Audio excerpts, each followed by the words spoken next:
Hello guys, welcome back to my channel. இன்னைக்கு வந்துட்டு என்னோட செல்ஃப் பேம்பரிங் டே vlog தான் பார்க்க போறீங்க. லிப்ஸுக்கு, ஸ்கின்னுக்கு, ஹேருக்கு இன்னைக்கு நான் என்னென்ன பண்ண போறேன் அப்படின்னு தான். ரீசெண்டாக பிரியங்கா சோப்ரா அவங்களோட டீடன் ஃபேஸ் பேக் நான் அப்லோட் பண்ணியிருந்தேன். ஸோ அதுவே ஒரு ஃபுல் vlog-ஆ எடுக்கலாம் அப்படின்னு சொல்லி தான் இன்னைக்கு பேம்பரிங் டே vlog-ஆ அப்லோட் பண்றேன். அதுக்கு வந்து ஃபர்ஸ்ட் சால்ட் கொஞ்சமா கிளிசரின் கொஞ்சமா சேர்த்த போதும் ரோஸ் வாட்டர். இது ஃபர்ஸ்ட் நல்லா மிக்ஸ் பண்ணிக்கணும். லிப்ஸ்ல வந்து நான் லிப் கேர், லிப் பாம் எதுவுமே போடலை. ஃபுல்லாக நல்லா வைப் பண்ணிட்டு லிப்ஸ் ஸ்க்ரப்பை போட்டுக்கிறேன். 2 minutes நல்லாவே ஸ்க்ரப் பண்ணிட்டேன். ஒரு 5 minutes கழிச்சுட்டு இது நல்லா வாஷ் பண்ணிடலாம். நெக்ஸ்ட் வந்து டீடன் ஃபேஸ் மாஸ்க். அதுக்கு வந்துட்டு ஒரு பவுலில் கடலை மாவு கொஞ்சமாக போட்டுக்கலாம். மஞ்சள், கஸ்தூரி மஞ்சள் நான் யூஸ் பண்ணுறேன். அண்ட் இது கூட வந்து கொஞ்சமாக சாண்டல்வுட் பவுட்ரு, ரியல் சாண்டல்வுட், நல்ல ப்ரௌன் கலர் மாதிரி இருக்கும். ஸோ அந்த சாண்டல்வுட் பவுடர் போட்டால் இன்னும் கொஞ்சம் நல்லாவே இருக்கும். ஸோ அந்த பவுட்ரு வச்சா நீங்கள் யூஸ் பண்ணிக்கிறீங்க. எனக்கு தீர்ந்துருச்சு. ஸோ நான் அதை மட்டும் ஸ்கிப் பண்ணிக்கிறேன். பால், தயிர், அப்புறம் கொஞ்சமாக லைம், அப்புறம் கொஞ்சம் ரோஸ் வாட்டர். இதை போட்டு நல்லா மிக்ஸ் பண்ணிடணும். ஃபர்ஸ்ட்டு இது ஒரு திக்கான நல்ல பேஸ்ட்டாக மிக்ஸ் பண்ணி எடுத்த பிறகு நம்ம ஸ்கின்ல, பாடி ஃபுல்லாகவும் அப்ளை பண்ணலாம். இது வந்து நல்ல ஒரு டீடன் ஃபேஸ் மாஸ்காக இருக்கும். என்னோட ரீசன்ட் ஷார்ட்ஸ் பார்த்துட்டிங்கன்னா உங்களுக்கு தெரிஞ்சிருக்கும். நான் லைவாகவே அது போட்டு காமிச்சிருப்பேன். இதுக்கு முன்னாடி நான் ஒரு ஷார்ட்ஸ் போட்டிருப்பேன் இதே டீடன் ஃபேஸ் பேக்குக்கு.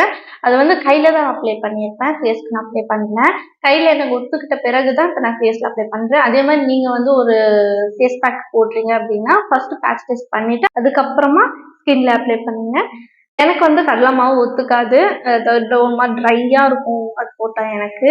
பட் இது எல்லாமே மிக்ஸ் பண்ணி போடுறப்போ கொஞ்சம் நல்லாவே மாய்ஸ்சரைஸாக இருந்துச்சு என் ஸ்கின்னை. ஸோ அதனால தான் நான் கையில் ஃபர்ஸ்ட் போட்டு பார்த்த பிறகு தான் ஸ்கின்ல அப்ளை பண்ணுறேன். பேட்ச் டெஸ்ட் பண்ணிவிட்டு அதுக்கப்புறமா ஸ்கின்ல அப்ளை பண்ணிட்டேன். ஃபர்ஸ்ட் நான் நல்லாவே ஸ்கின்னை நல்லா வாஷ் பண்ணி எடுத்துட்டேன். எதுவுமே ஸ்கின்ல நான் அப்ளை பண்ணல, மாய்ஸ்சர் எதுவுமே போடல. ஸோ எனக்கு இந்த ஃபேஸ் மாஸ்க் போட்டுருவோம், வாங்க போயிடலாம். ஸோ கொஞ்சம் கொஞ்சமாக ஃபுல்லாக ஸ்கின்ல அப்ளை பண்ண பிறகு ஒரு 15 minutes நல்லா இது ட்ரை ஆகணும். அதுக்கப்புறம் நல்லா ஒரு 2 minutes நல்லா மசாஜ் கொடுத்துட்டு அப்புறம் மைல்டான வாட்டர் வச்சு வாஷ் பண்ணிடலாம். வீக்லி ஒன்ஸ் ஆர் ட்வைஸ் இந்த ஃபேஸ் பேக் நம்ம யூஸ் பண்ணும்போது நல்ல ஒரு ரிசல்ட் நமக்கு கிடைக்கும். ஃபேஸ் ஃபுல்லாக நல்லா அப்ளை பண்ணியாச்சு. 15 minutesல நல்லாவே ட்ரை ஆகிடும். ஸோ 15 minutes கழிச்சுட்டு நல்லா ஒரு மைல்டான வச்சு வாட்டர் வாஷ் பண்ண பிறகு நம்ம 15 minutes ஆயிடுச்சு. நம்ம ஃபேஸ் பேக் வந்து நல்லாவே ட்ரை ஆயிடுச்சு. நல்லா வாஷ் பண்ணி எடுத்துட்டு ஸ்கின் ஆக்சுவலாக என்னால் பேசவும் இல்லை. இங்கெல்லாம் நல்ல ஸ்கின் டைட்டன் ஆயிடுச்சு. வாஷ் பண்ணிட்டு வந்துட்டு ஸ்கின் எப்படி இருக்கு, நல்ல க்ளோயிங்காக இருக்கா, பிஃபோர் அண்ட் ஆஃப்டர் உங்களுக்கு டிஃப்ரென்ஸ் இருக்கா அப்படின்றது மறக்காம கமெண்ட் பண்ணுங்க. இப்போ நான் ஃபர்ஸ்ட் வாஷ் பண்ணிட்டு நெக்ஸ்ட் வந்துட்டு லிப் ஸ்க்ரப் முடிச்சிச்சு, ஃபேஸ் ஸ்க்ரப் முடிச்சிருச்சு, ஃபேஸ் பேக் போட்டு எல்லாம் முடிச்சாச்சு. நெக்ஸ்ட் வந்து ஹேர் கேர். இன்னொரு நாள் நான் ஹேர் மாஸ்க்கான ஒரு வீடியோ கண்டிப்பாக அப்லோட் பண்ணுறேன். இன்னைக்கு கிளைமேட் நல்லா இருந்ததுனால நான் இன்னைக்கு அது போடல. வெறும் ஹேர் ஆயில் மட்டும் நான் அப்ளை பண்ணி என் ஹேர் வாஷ் பண்ண போகிறேன். நான் எந்த மாதிரி ஹேர் ஆயில் யூஸ் பண்ணுறேன், எப்படி யூஸ் பண்ணலாம் அப்படின்னு சொல்கிறேன். ஹேர் ஆயிலுக்கு வந்துட்டு நான் ஹோம்மேடாக நான் ரெடி பண்ணேன். ஒரு 20 ஹர்ப்ஸ் கிட்டக்க அதில் ஹேர் ஆயிலில் போட்டிருக்கேன். என்னென்ன ஆயில் போட்டிருக்கேன்னா கோகோனட் ஆயில், நல்லெண்ணெய், அப்புறம் இது விளக்கெண்ணெய், இது 3 ஆயிலும் போட்டிருக்கேன். அது என்னென்ன குவான்டிட்டியில் போட்டிருக்கேன்னா தேங்காய் எண்ணெய் வந்து ஒரு 40%, நல்லெண்ணெய் ஒரு 40%, விளக்கெண்ணெய் வந்து ஒரு 20% தான் போட்டிருக்கேன். இப்போ வந்து நான் இந்த ஹேர் ஆயில் யூஸ் பண்ணுறேன் இல்லையா, அந்த ஹேர் ஆயில் வந்து நானே ரெடி பண்ணது வீட்டில். நான் என்னென்ன ஹர்ப்ஸ் யூஸ் பண்ணேன்றது டிஸ்கிரிப்ஷனில் கொடுக்குறேன், மறக்காம செக் பண்ணி பாருங்கள். இதை வந்து நல்லா அரைச்சி எல்லா ஹர்ப்ஸும் ஃபஸ்ட்டு நல்லா அரைச்ச பிறகு ஒரு வாழை இலையில அடையாட்டு நல்லா தட்டி வெயிலில் வந்து ஒரு 4 நாள் வச்சு எடுத்துடணும். அதுக்கப்புறம் இந்த ஆயிலை சூடு பண்ணி அதில் போட்டு வச்சுட்டா அது நல்லாவே சோக் ஆகும். அதுக்கப்புறம் ஒரு 1 week அப்புறமா அது நம்ம ஹேர்ல அப்ளை பண்ணும்போது நல்ல ரிசல்ட் தெரியும். வந்துட்டு ஃபர்ஸ்ட் எப்பயுமே ஹேருக்கு ஆயில் அப்ளை பண்ணும்போது ஃபர்ஸ்ட் சிக்கு எடுத்துடணும் நல்லா.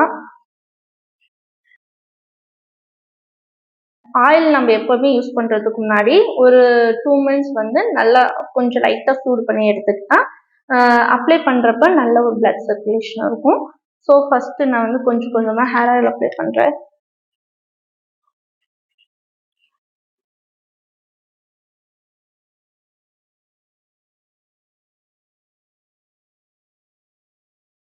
நல்லா ஹேர் ஃபுல்லாக ஆயில் அப்ளை பண்ணிட்டேன். ஒரு 1 hour நல்லா ஊற வச்சுட்டு நல்லா ஒரு கொஞ்சம் வெது வெதுப்பான சுடு தண்ணியில் வந்து நான் ஹேர் வாஷ் பண்ண போகிறேன்.